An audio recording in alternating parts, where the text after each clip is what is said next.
Alors l'IA responsable, ou en tout cas une IA plus responsable, passe probablement par une prise de conscience de ses impacts environnementaux et sociétaux. Quand on dit des impacts environnementaux, c'est comprendre et mesurer l'impact que ça peut avoir sur la consommation d'électricité, mais aussi sur le prélèvement de l'eau, sur l'extraction des métaux rares. Et d'un point de vue social, ça va plutôt être des questions concernant les impacts, être conscient et essayer d'agir par rapport à ces impacts, par exemple sur la représentation du genre, sur les questions de diversité, sur les questions de transparence aussi dans la production des images. Et puis un dernier point qui m'est cher, qu'on peut mettre dans la RSE, qui est aussi tout ce qui est lié à la souveraineté française et européenne en matière de digital, puisque l'IA aujourd'hui est dominée par des acteurs américains et chinois.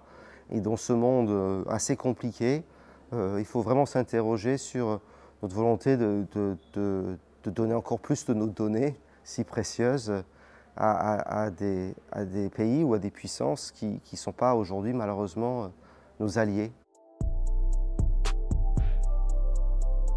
La première, Made in France, ou en tout cas Made in Europe. Mais de la même manière qu'on veut privilégier les produits français, privilégions l'IA en France. Il y a bien sûr Mistral qui est le plus connu, mais il y a d'autres outils français et européens qui vous permettront de générer des images, de prendre des notes, de faire des dictées, de faire plein de choses très utiles sans forcément donner vos données ou enrichir des acteurs de la tech qui aujourd'hui à la fois économiquement mais aussi politiquement des positions qui ne sont pas forcément très démocratiques. Et le deuxième conseil, c'est surtout de rappeler, et même ChatGPT nous le dit, que l'IA n'est qu'un outil. On doit rester les maîtres. Et donc, ce n'est pas parce que l'IA nous fascine, qu'elle va vite, qu'il ne faut pas non, derrière décider de ce qu'on en fait. Donc, l'IA, oui, l'intelligence artificielle, oui, mais l'intelligence humaine aussi. Mais se donner le temps aussi d'être conscient de son usage.